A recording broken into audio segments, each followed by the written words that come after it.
aula de bolso e que hoje apresentará a aula de bolso de tema Rebites Estruturais, que pertence à disciplina Elementos de Máquinas. A aula de bolso solicitada pelo engenheiro carga rápida Paulo Érguido da Silva, lá da cidade de Matinhos, no estado do Paraná.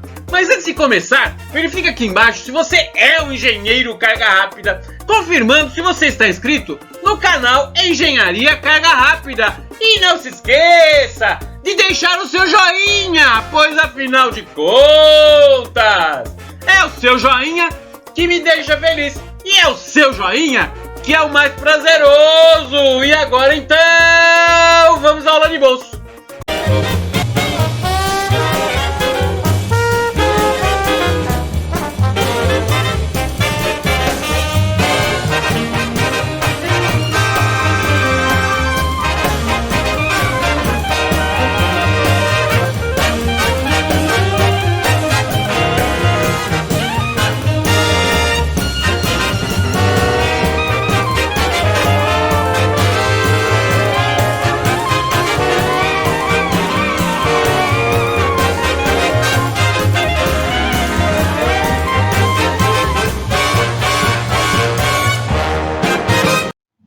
Então, quer assistir Carga Rápida comigo?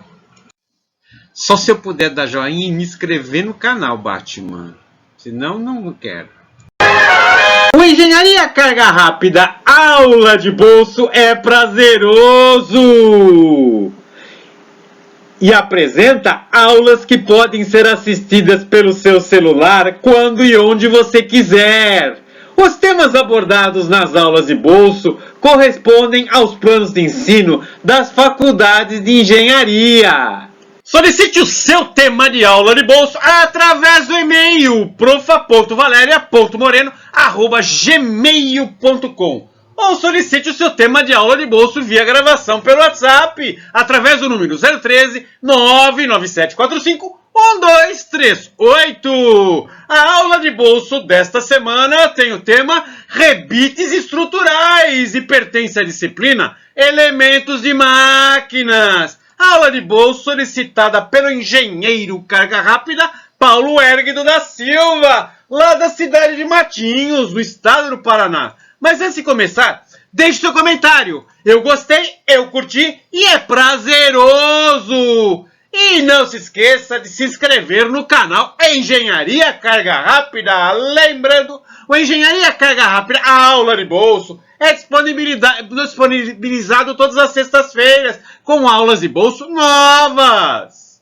A aplicação de rebites se dá em conjuntos mecânicos, onde necessitamos unir partes de elementos mecânicos. Por exemplo, um perfil com uma chapa, um perfil com outro perfil. A fixação de rebites é uma fixação semipermanente, pois, afinal de contas, não é fácil retirar um rebite, porém ele pode ser retirado. Entre os tipos de rebites, nós temos, por exemplo, o rebite maciço, onde ele pode ser fixado, onde as partes são juntas com o rebite maciço, num processo de conformação a frio ou em um processo de conformação a quente, onde o rebite é levado em rubro e pode ser conformado com um martelo batendo ou até mesmo com um equipamento que ajuda esta conformação do rebite que se encontra na temperatura em rubro. Também uma variação do rebite maciço é o rebite oco, onde internamente ele não tem material. De certo, os rebites ocos são menores que os rebites maciços e a responsabilidade mecânica é bem menor, pois afinal de contas há menos material que consegue resistir aos esforços mecânicos necessários. Outro tipo de rebite é o rebite de repuxo, também chamado de rebite pop, convencionalmente chamado de rebite pop. O rebite pop é um nome comercial. O rebite de repuxo ele possui dois elementos, um elemento móvel externo e um elemento interno que executa realmente o repuxo, a deformação plástica do elemento externo do rebite. O elemento interno pode permanecer dentro do conjunto ou ele pode ser descartado. Evidente que quando a parte interna do rebite de repuxo fica dentro do rebite, a resistência mecânica desse rebite é bem maior. Uma condição importante na condição do rebite de repuxo é que necessariamente para a fixação ocorre o uso de um rebitador, que é diferente do rebite maciço. No caso do rebite maciço, podemos fazer a montagem com um equipamento rebitador ou com um martelo. Porém, no caso do rebite de repuxo, é necessário um rebitador dedicado ao rebite de repuxo, ou também chamado rebite pop. Além do rebite de maciço e rebite de repuxo, nós temos o rebite roscado. O rebite roscado é quase que semelhante à condição de trabalho do rebite de repuxo. Porém, existe uma rosca onde é fixada a parte interna com a externa e ocorre então o repuxo e a deformação plástica. Perceba que na condição então de fixação mecânico-metálico semipermanente, chamado rebite, sempre ocorrerá a deformação plástica do rebite. Esta deformação plástica poderá ser a quente ou a frio. A quente no caso do rebite maciço e a frio nos demais rebites. Ou seja, as peças serão unidas através de um fixador que onde necessariamente deverá ocorrer uma deformação plástica para garantir essa fixação. O rebitador necessita então de uma condição de esforço de tração para executar a deformação plástica do rebite e manter as peças que serão unidas juntas, onde elas não poderão se separar em função de esforços de tração, pois ocorreu o esforço de deformação que consegue manter as peças unidas na condição de tração, e o cisalhamento que impede o deslizamento entre as partes unidas, o cisalhamento do elemento fixador, chamado rebite, que impede o deslizamento entre chapas ou entre perfis que estão sendo fixados. A operação de rebitagem, que é o processo de união de duas juntas através de um elemento de fixação chamado rebite, utiliza uma ferramenta chamada rebitadeira. A rebitadeira utiliza a deformação plástica para garantir a união das juntas. Quando falamos de deformação plástica, temos que nos ater ao gráfico de tensão-deformação, deformação unitária, como apresentado aqui na tela, onde o eixo X apresenta a deformação unitária. O que seria a deformação unitária? Quando temos uma barra e tracionamos, essa barra tem um comprimento definido e tracionamos a barra com uma força em um sentido e uma outra força em outro sentido, esta barra estica. E esse alongamento, esse estiramento da barra, dividido pelo comprimento da barra, é chamado de deformação unitária. Ainda no gráfico de tensão-deformação, nós temos no eixo Y a tensão, que seria então a força gerada na barra pela área do perfil da barra. Então, este seria o gráfico de tensão-deformação. Deformação unitária. Perceba que, então, o esforço da barra em um sentido e no outro sentido, que gera um delta em função de um comprimento, ele apresenta de início uma deformação chamada deformação elástica. Uma deformação elástica na barra. Perceba que, então, quando tracionamos a barra com um esforço não muito elevado, esta barra irá esticar e, se tirarmos o esforço, ela retorna à condição inicial. O material, então, possui memória durante a deformação elástica. Ele trabalha no esforço de memória do material, onde ele se deforma elasticamente, sempre distendendo, alongando e retornando à condição inicial. Se gerarmos um esforço maior nesta barra, maior, que ultrapasse a região de deformação elástica do material, entramos na região de deformação plástica do material, onde a barra é esticada, porém ela não retorna mais à condição inicial. Por exemplo, ela fica num comprimento maior do que ela estava antes da deformação. Por isso é chamado de deformação plástica, onde o material se deforma plasticamente. E se ultrapassássemos ainda mais o esforço, entraríamos na região de ruptura do material, onde simplesmente a barra iria se romper, iria quebrar em partes. Então, a rebitagem ocorre na região que ultrapassa a memória do material e ele se deforma plasticamente, não retornando mais à condição inicial. É isso que a rebitadeira faz no elemento de fixação chamado de rebite. Perceba então o processo de rebitagem, onde utilizamos um rebite maciço, em aço. Para facilitar o processo de deformação, podemos inclusive fazer uma deformação a quente, onde aquecemos o aço do rebite até que ele fique em rubro. Aqueça até ficar iluminado, na condição avermelhada. E daí então geramos o esforço, onde o esforço é menor do que se fosse feita uma deformação à temperatura ambiente, chamada deformação a frio.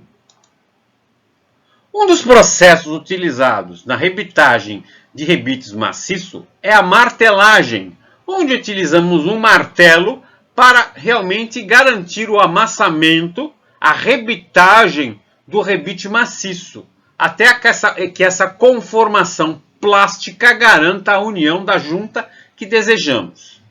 Para que o rebite se deforme uniformemente, um dos processos é a rebitagem com estampo. E daí utilizamos então um estampo que possui a forma da cabeça do rebite que desejamos. Então, este estampo intermedia o martelo. Batemos com o martelo no estampo, que o próprio estampo já induz uma força sobre a cabeça do rebite, deformando-o. Um terceiro processo de rebitagem em rebites maciços seria uma rebitadeira pneumática ou hidráulica, ou seja, ela possui um cilindro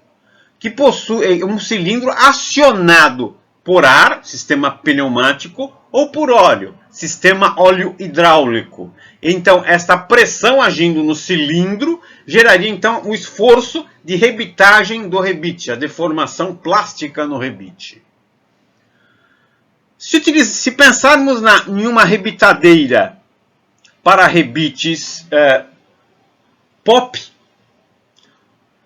teríamos então uma rebitadeira que gera uma deformação na seção interna, no pino interno do rebite. Essa tração no rebite interno deforma a área externa do rebite, conformando contra as seções que devem ser rebitadas. Um terceiro processo de rebitagem seria a rebitagem com rosca, onde o rebite possui uma rosca. E aí, nesta situação, deformamos a rosca do perfil. A rebitadeira possui um pino com rosca que entra dentro do rebite, que é um rebite semelhante a uma porca, e essa porca se deforma contra a junta, unindo a junta desejada. Este rebitadeira com rosca também pode ser manual, onde utilizamos então uma ferramenta, uma rebitadeira do rebite com rosca e uma chave fixa para ir apertando o rebite com rosca até atingirmos a deformação plástica do rebite.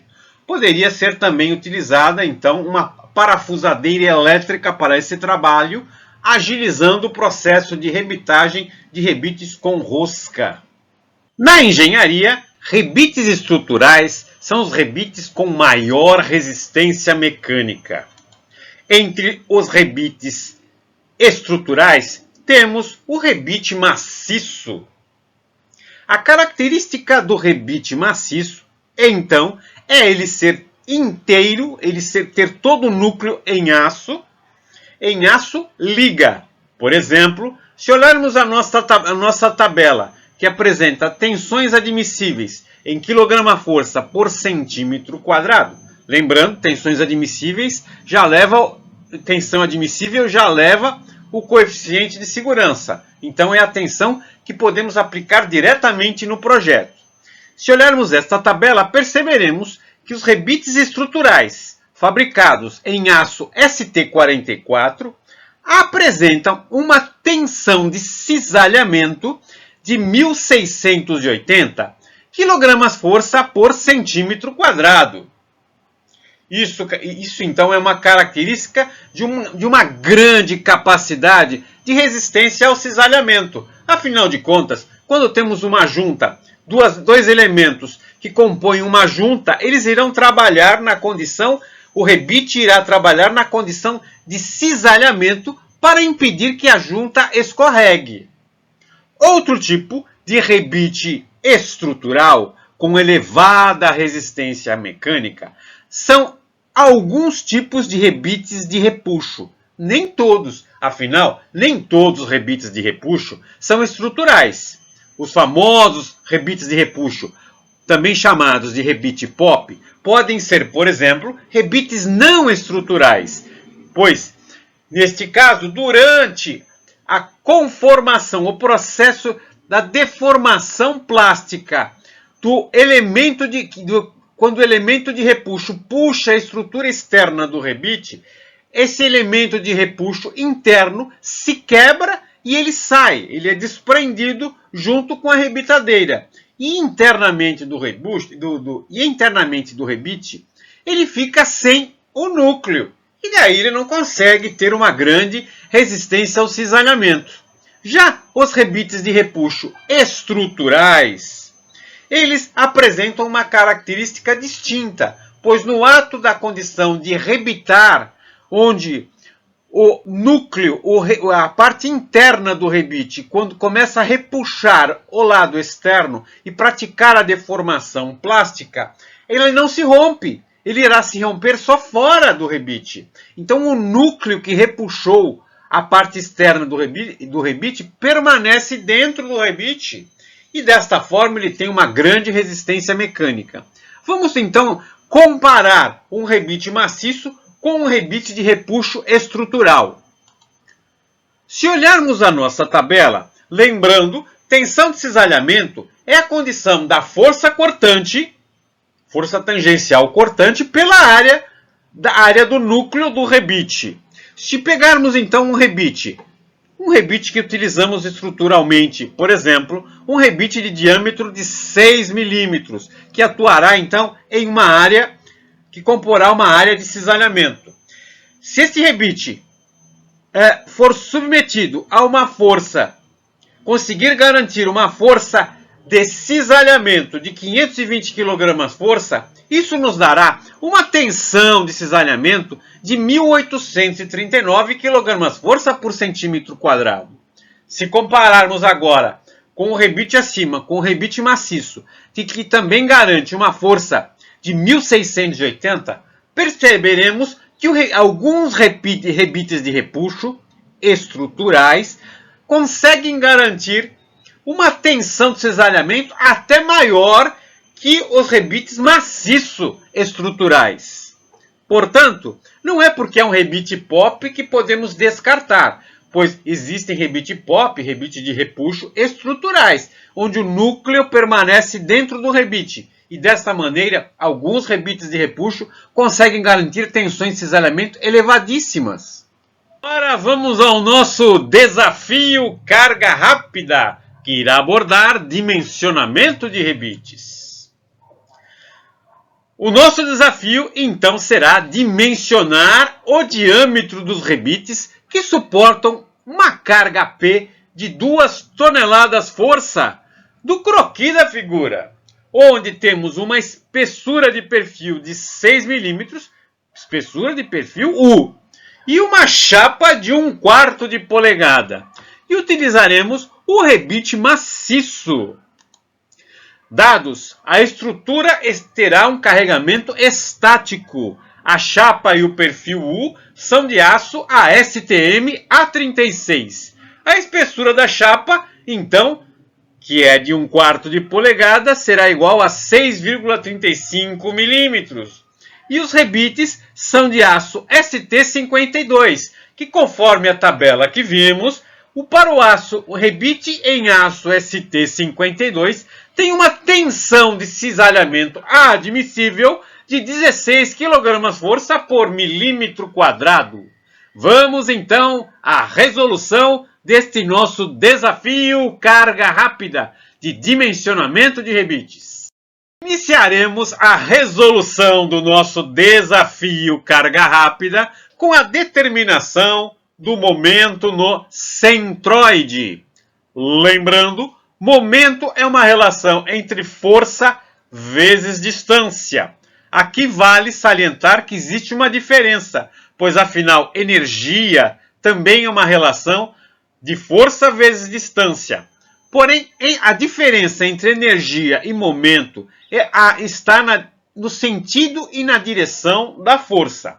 Perceba, vamos olhar a nossa estrutura. A nossa estrutura é uma viga U na condição vertical e perpendicular a essa viga U existe uma chapa onde quatro rebites estão fixados, fazem a junta entre a chapa e o perfil U. Na ponta da chapa, nós temos uma carga P de 2.000 kgfm. Agora perceba, esta força age perpendicularmente a uma distância de um ponto comum entre os rebites. Como assim? Veja, existe uma distância perpendicular à direção da força. Momento sempre terá uma força a uma distância perpendicular a um ponto de giração. Pois, se nós olharmos esta nossa estrutura, a chapa irá girar com a força P. A chapa gira, ela rotaciona em relação a um ponto. Qual seria o ponto? Se nós temos 4 rebites equidistantes, seria o ponto central entre esses quatro rebites. Então a chapa irá circular em relação a um ponto central destes 4 rebites devido à força P. A força P gera uma giração na chapa em relação a um ponto. Iremos chamar este ponto de giração de centroide, onde ele força com que a chapa execute um movimento, um esforço para resistir, chamado esforço fletor, um momento fletor. Agora, vamos calcular este momento fletor. Se momento é uma relação entre força vezes distância, nós temos então que o momento em relação ao ponto P, onde o ponto P é o centroide, será igual à força P que age na chapa. A uma distância, se nós olharmos o croquis, é 200 mais 100 sobre 2. Ou seja, o momento em relação ao centroide P é igual a 2.000, que é o esforço da chapa, a carga sobre a chapa, 2.000 kgfm, vezes 200 mais 100 sobre 2, que é 50. Então é 2.000 vezes 250. Isto nos resulta ao momento fletor agindo no ponto P, agindo no centroide, de 500.000 kgfm vezes milímetro. Muito cuidado aqui. Perceba, nós estamos multiplicando uma força de 500 kgfm com uma unidade de milímetro. Por isso que a unidade é 500.000 kgfm vezes milímetro. Devemos nos atentar muito à unidade utilizada no momento. E continuando o nosso desafio carga rápida, vamos agora determinar a etapa B, que corresponde aos esforços nos rebites gerados pelo momento. Lembrando, o momento é uma relação entre força vezes distância. Na condição, por exemplo, a carga P com a direção vertical no sentido para baixo tem uma intensidade de 2 toneladas força, que corresponde a 2.000 kg-força. Perpendicularmente à carga P, a direção da carga P, nós teríamos a distância até o centroide dos rebites. Muito bem. Essa distância até o centroide dos rebites, vezes a carga P, nos daria o momento. Então, agindo no centroide, existe um momento. A reação para que a placa não gire no sentido horário, cada rebite teria que executar uma forcinha no sentido anti-horário para impedir que a placa P gire no sentido horário, não é mesmo? Então, as forças reativas contra a carga P nos dará, em relação ao centroide, forças no sentido anti-horário. Cada rebite contribuirá com a sua participação de força para impedir que a carga P gere um momento de giração no sentido horário da placa.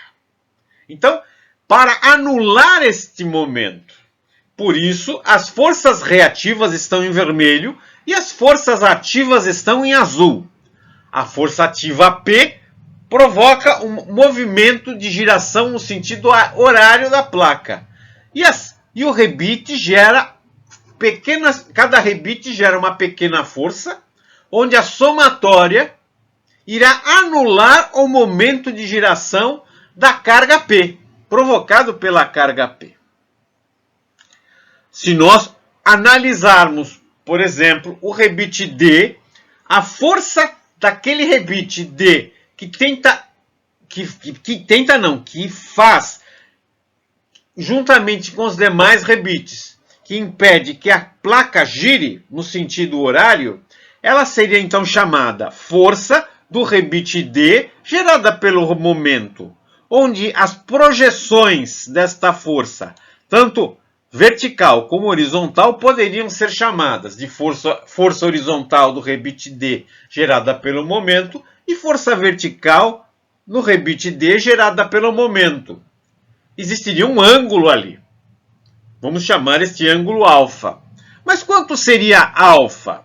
Para tanto, temos que olhar o nosso croquis e analisarmos a circunferência que passa por todos os centros dos rebites. Então, ampliando, fazendo um desenho maior da nossa circunferência, que passa pelo centro de todos os rebites, nós teríamos um triângulo no rebite D, onde vamos chamar de alfa este ângulo. O alfa do ângulo que passa pelo rebite D. Se esticarmos a reta tangente do rebite D, que onde inicia a força reativa contra o momento da força da carga P da estrutura, teríamos então uma decomposição horizontal dessa força e uma decomposição vertical desta força. E onde estaria o ângulo alfa? Veja, se olharmos este ângulo alfa, ele é um triângulo.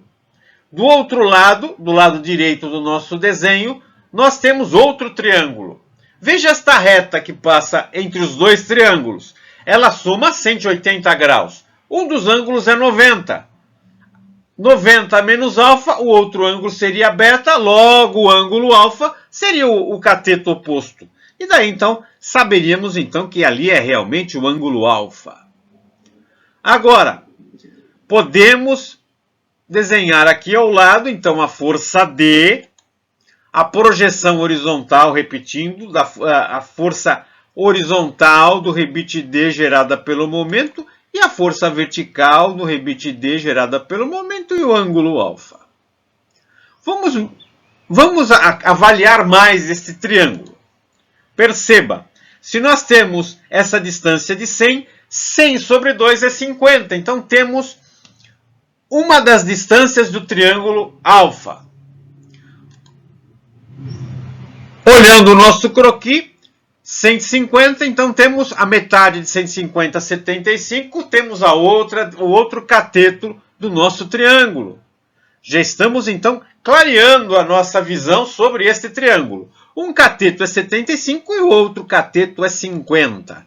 Desta maneira, temos que alfa seria, para determinação de alfa, seria o arco tangente de 75 sobre 50, onde um cateto é 50 e o outro. Onde um cateto é 75 e outro é 50.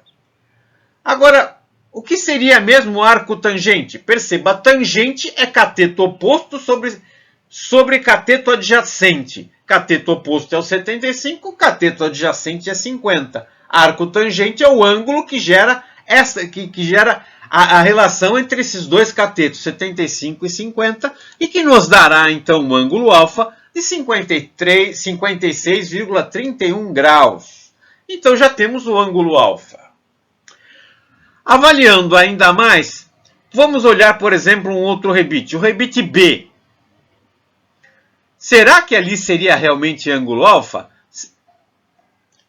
Basta então decompor o nosso novo triângulo e perceberemos que o triângulo acima, passando a reta, sobre os dois triângulos teríamos alfa menos 90, seria beta, o cateto oposto então seria alfa, pois a somatória dos ângulos de qualquer triângulo gera 180 graus. E com isso então fechamos que todos os rebites terão o mesmo esforço, ou seja, a força gerada pelo momento no rebite A é igual à força no rebite B, no rebite C e no rebite D.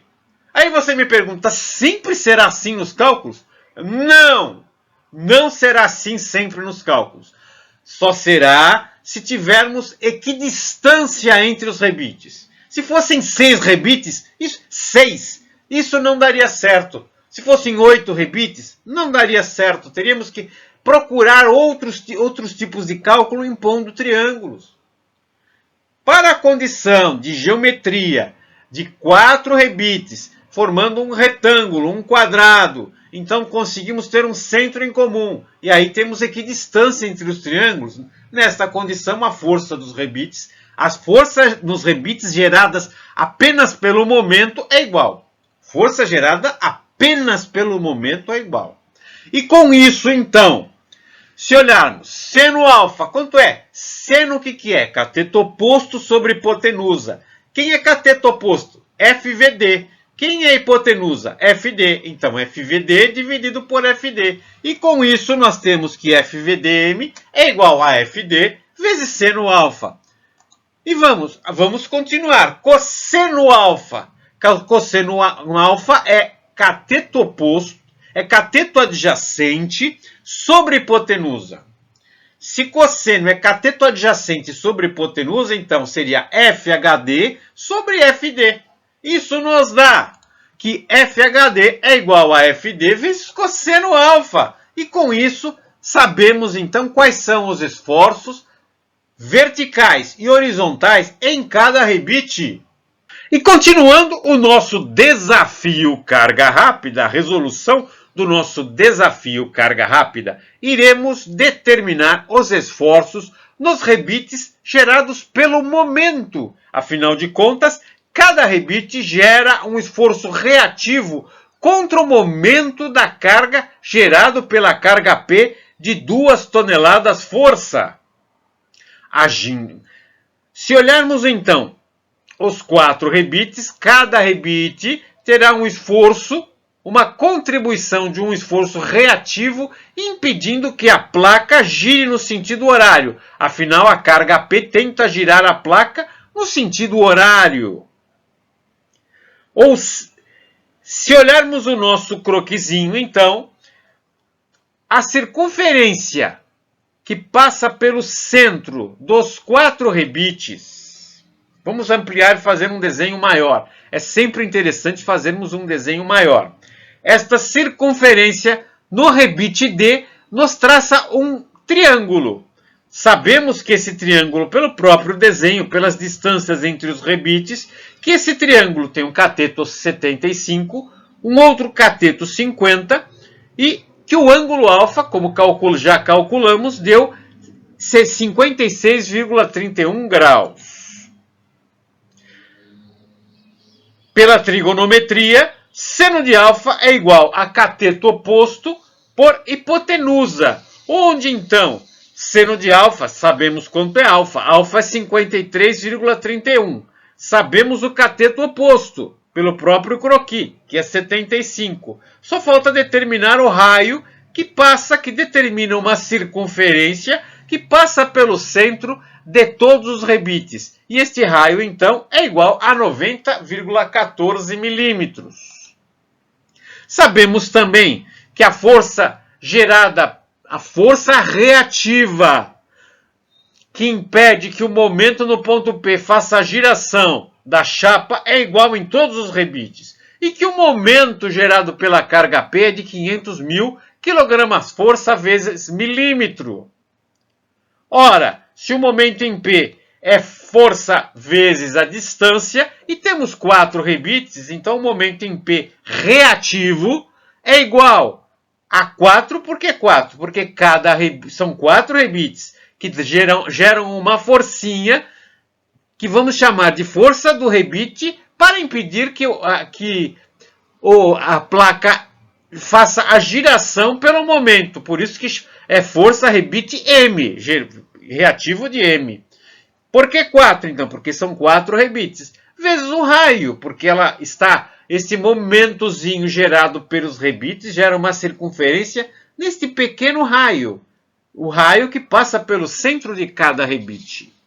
Se o momento em P é de 500.000, então 500.000 é igual a 4 vezes a força de cada rebite gerada em M, vezes o raio, que é 90,14. Então, a força de cada rebite gerado em M é 500.000 dividido por 90,14, que divide por 4. Logo, a força de cada rebite, veja bem, não é qualquer força, é a força que cada rebite reage contra o momento gerado pela carga P. Por isso que é força rebitem, pelo momento, o M é do momento. É igual a 1.387 kg-força.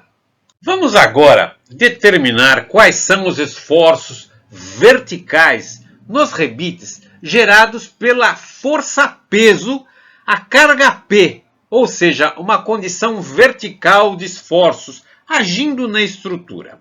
Perceba que a nossa estrutura, então, está submetida a uma força-peso de 2.000 kg-força. Esta força-peso, essa carga P, é uma força ativa que age sobre a estrutura. A estrutura, então, deverá reagir e impedir que todo o conjunto vá para baixo, se movimente. Nesta condição, cada rebite terá a sua reação, a sua participação de reação de uma pequena força para contribuir que não haja movimento na estrutura, que a estrutura permaneça com velocidade zero, fique parada. Para tanto, então, o rebite A terá uma força vertical, o rebite B terá uma força vertical, o rebite C também terá uma força vertical e o rebite D também terá uma força vertical. Para anular, onde as 4 forças dos rebites anulam a carga P de 2.000 kg-força. Lembrando, em azul estão as forças ativas e em vermelho estão representadas as forças reativas, que reagem contra as forças ativas.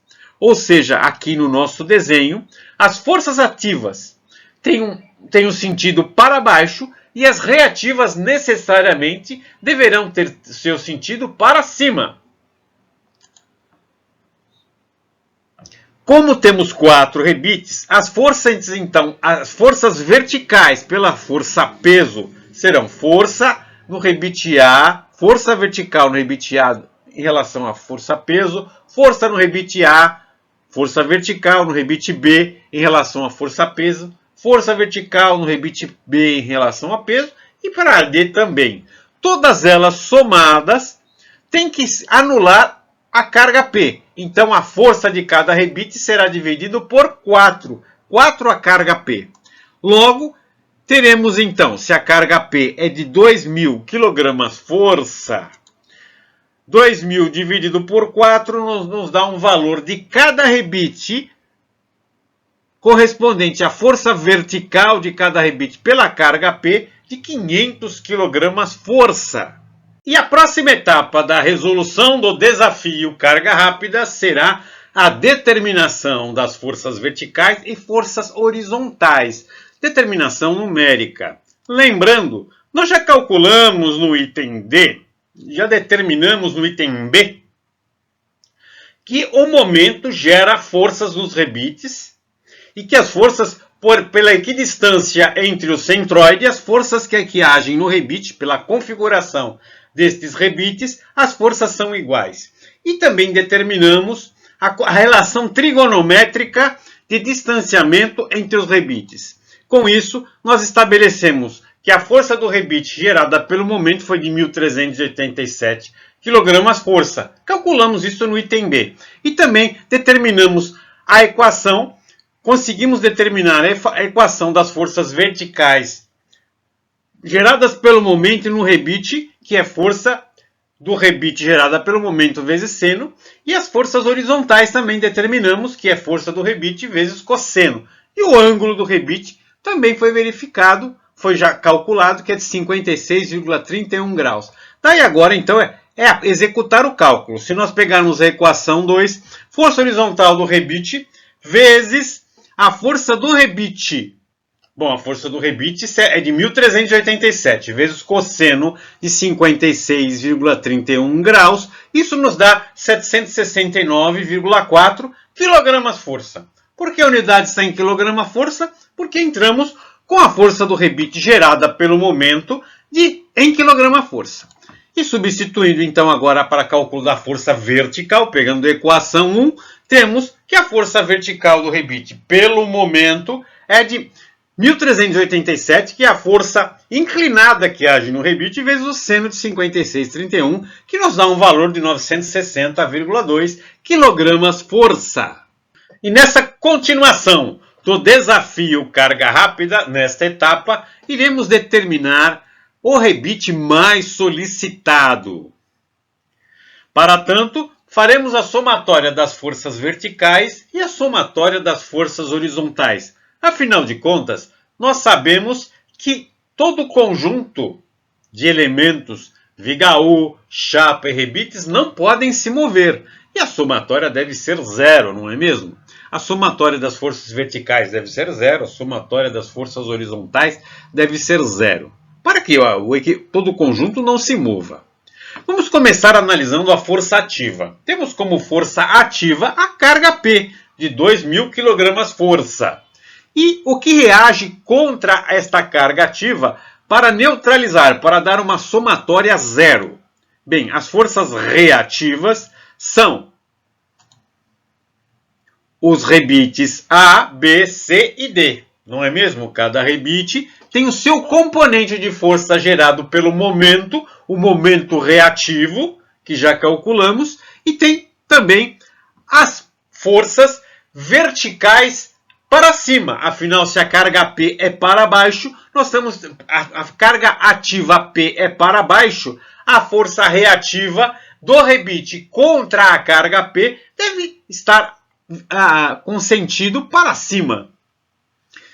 Desta maneira, então, do croquis, nós temos como os rebites mais solicitados os rebites B e D. Daí você me pergunta, mas como você chegou a essa conclusão? Vamos olhar as forças do rebite D, por exemplo, ou B, também pode ser o B. A força gerada pelo momento está apontando inclinada para cima. E nós temos também a força vertical para cima reativa à carga P. Então nós temos um conjunto de forças no sentido para cima, mesmo que seja inclinada. Desta maneira, a somatória das forças verticais são força vertical. Vamos analisar o rebite D, pois já sabemos que ele é um dos rebites mais solicitados, o D e o B. A somatória das forças verticais para o rebite D seria, então, força vertical no rebite D gerada pelo momento, mais força reativa vertical que reage à força peso. Desta maneira, nós temos a força vertical do rebite gerada pelo momento, nós calculamos o item D, que é de 960,2 kgfm. A força reativa vertical nada mais é, como temos 4 rebites suportando a carga P, como a somatória vertical deve ser 0, se a carga P aponta no sentido para baixo, os rebites devem fazer uma carga reativa para cima. Como são 4 rebites, vamos dividir que cada rebite seja uma força igual. Então, a carga, cada rebite tem um componente da carga P sobre 4, que é de 500 kg força. Fazendo a somatória das forças verticais, temos 960,2 mais 500, resulta em 1.460 kg força. Esta, então, é a somatória dos esforços verticais agindo no rebite. Vamos agora, então, executar a somatória dos esforços horizontais. E como nos esforços horizontais a carga P só atua na condição de momento, e nós já calculamos a força horizontal no item D, calculamos que a força horizontal no rebite gerada pelo momento é de 769,4, então a somatória das forças horizontais é de 769,4 kg força. E com isso, então, conseguimos determinar a somatória das forças verticais e horizontais nos rebites mais solicitados, que são o rebite B e D. Uma consideração aqui: não vamos fazer rebites diferentes, pois o montador do conjunto pode se equivocar e teríamos a ruptura do rebite. Por isso que no cálculo determinamos o rebite mais solicitado, projetamos pelo rebite mais solicitado. Quando determinarmos o diâmetro, todos os rebites serão iguais, mesmo que alguns rebites não necessitem daquela carga toda que ele foi dimensionado. Então ele pode estar, algum rebite, por exemplo o rebite A e o C, vai estar com um diâmetro acima. Então numa carga, vamos supor que ocorresse uma ruptura, nunca ocorreria a ruptura no rebite A e C, e sim a ruptura se iniciaria nos rebites B e D. Aqui, considerando também, nós iremos dimensionar o rebite em relação à maior carga. Veja, a somatória das cargas do rebite gerada pelo momento era de 1.300 alguma coisa, não era mesmo? Como a somatória das forças verticais ultrapassou esse valor, que deu 1.460, nós dimensionaremos o rebite para esta carga, a maior, que são as forças, somatória das forças verticais. Esta é a força maior que age no rebite, no sentido vertical. E chegamos no sonhado momento, aquele instante, onde iremos determinar o diâmetro mínimo do rebite, calculando pelo rebite mais solicitado, que são os rebites B e D. Já sabemos que a carga maior que age sobre os rebites, são a somatória das forças verticais e que resultaram em 1.460 kg-força. Os rebites trabalham por tensão de cisalhamento e nessa condição, se olharmos o rebite de perto, a área de cisalhamento é a área circular do rebite. E então, se olharmos a equação de tensão de cisalhamento é a força cortante. Afinal, se temos uma junta, quando a junta tenta se separar, a junta tenta se separar, ela executa uma força cortante sobre o rebite. Ela tenta cortar o rebite. Por isso chama-se força cortante. No nosso caso, a força cortante é a somatória dos esforços verticais. E a área será a área do rebite. O rebite que nós utilizaremos, foi pedido no nosso projeto, utilizar rebites em aço ST52. E foi dado, tanto no projeto como na tabela deste vídeo, que a tensão de cisalhamento para rebites, tensão de cisalhamento admissível para rebites ST52 é de 16 kgfm por milímetro quadrado. Desta maneira, sabemos então que a tensão de cisalhamento é 16 kgfm, a força cortante é a somatória das forças verticais, que é igual a 1460. Logo, a área é 1460 dividido por 16. Teremos uma área necessária para conseguir suportar esse esforço cortante de 1460 de 91,25 milímetros quadrados. A área do rebite é uma área circular, é um círculo. A área de um círculo é π que multiplica d sobre 2 ao quadrado. Ou até mesmo, se quisermos simplificar a equação, πd quadrado sobre 4, não é mesmo? Tirando o 2 ao quadrado de fora, fica πd quadrado sobre 4. Desta maneira, o diâmetro necessário para o rebite, na nossa equação, deverá ser maior do que 91,25, que é a área, vezes 4, pois afinal existiu 2 ao quadrado, dividido por π. Tirando a raiz disso, resulta que o nosso diâmetro de rebite deverá ser maior ou igual a 10,78 milímetros. Como queremos um rebite comercial, adotaremos rebites de 7,16 polegadas. 7,16 polegadas, que corresponde a 11,11 milímetros. Isso será então o adotado. O adotado será rebites de 7,16 polegadas. E daí então sabemos o diâmetro do rebite. Palmas para nós merecemos, viva nós. Terminou o cálculo aí?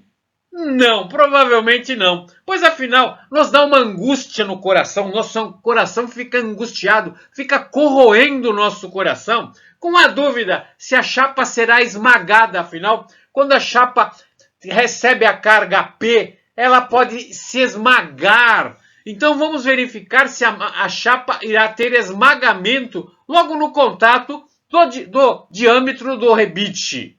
Vamos verificar então se esses rebites podem ser realmente utilizados, fazendo a verificação do esmagamento da chapa no rebite. Do esmagamento nos rebites mais solicitados, onde que são os rebites B e D. Mas o que seria esmagamento? Veja, quando fazemos os esforços verticais, uma chapa tende a se deslocar contra a outra e o que impede é o próprio rebite. Nesta condição, o rebite pode ter condição de esmagar a chapa, se a chapa não tiver a espessura adequada.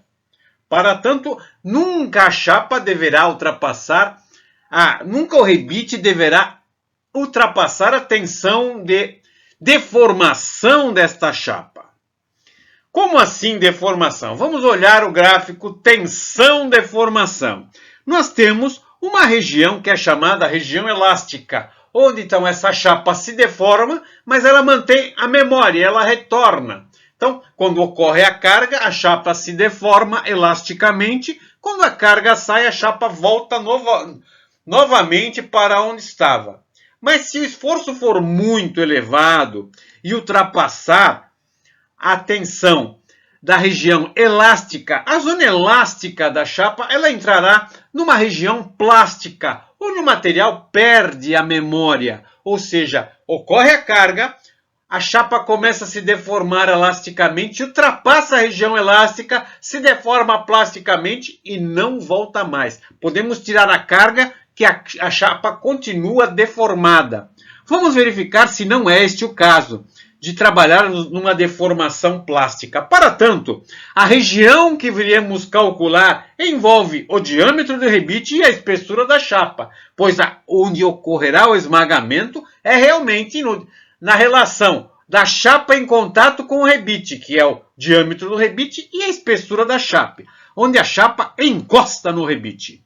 Nessa condição, então, a área de esmagamento é a diâmetro do rebite vezes a espessura da chapa. Essa seria a área de contato da chapa com o rebite. Lembrando, a chapa e o perfil U são de aços ASTM A36, condição do nosso projeto, onde a tensão de escoamento, tanto para a chapa como para o perfil U, a tensão de escoamento é igual a 25 kgfm por milímetro quadrado.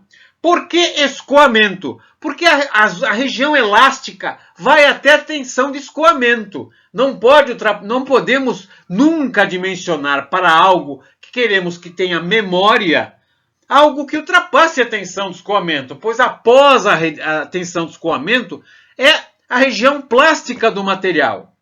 Perfeito? Então, continuando, a tensão de compressão que iremos gerar na chapa é a força de compressão do rebite contra a chapa, que é a somatória dos esforços verticais, a maior força que age na chapa, rebites B e D. Dividido, então, pelo diâmetro do rebite, que divide a espessura, que é a área de contato, a área de esmagamento. Substituindo os valores, a tensão de compressão seria a maior força de compressão é 1460. O diâmetro do rebite que projetamos, que escolhemos, adotamos, é de 11,11 milímetros. Vimos no item anterior este cálculo. E a espessura da chapa que foi dado no início do nosso projeto é de 6 milímetros. Nesta condição, a tensão de compressão do rebite sobre a chapa é de 21,9 kgfm por milímetro quadrado, que agirá sobre uma chapa que tem uma tensão de escoamento de 25 kgfm por milímetro quadrado. Então, quando o rebite gera uma compressão sobre a chapa de 21,9, ele não ultrapassa a tensão de escoamento da chapa. Palmas para nós! Palmas para nós! O rebite de 11,11 milímetros pode ser aplicado.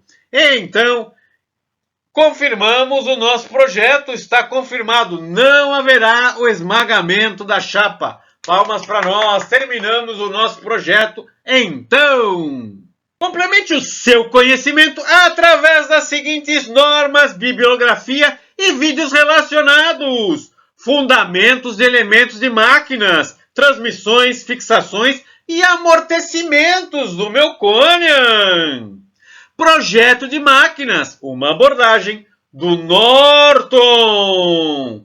E norma ABNT NBR 9580 do ano de 2015, que estabelece os requisitos para aceitação e recebimento de rebites normalizados. E agora nós sugerimos que você assista os seguintes vídeos do canal Engenharia Carga Rápida, Parafusos, Torque de Aperto, da disciplina de Elementos de Máquinas, edição 073 do Engenharia Carga Rápida, aula de bolso. Elementos de fixação, da disciplina Elementos de Máquinas, edição 040 do Engenharia Carga Rápida, aula de bolso.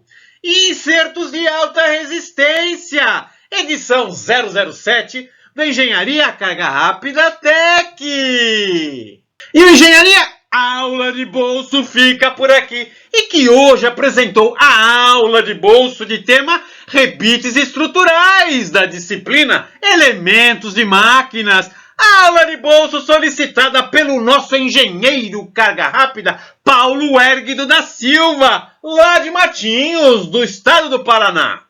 Solicite a sua aula de bolso através do e-mail profa.valeria.moreno@gmail.com ou solicite a sua aula de bolso via gravação pelo WhatsApp através do número 013 99745 1238. Agora deixe seu comentário. Eu gostei, eu curti e é prazeroso. E agora torne-se um engenheiro Carga Rápida, se inscrevendo no canal Engenharia Carga Rápida. Resolva exercícios, faça projetos, desenvolva o seu TCC e até mesmo o seu relatório de estágio no grupo WhatsApp do Engenharia Carga Rápida Para tanto, basta solicitar a sua inclusão no WhatsApp do Engenharia Carga Rápida no número 013 99745 1238.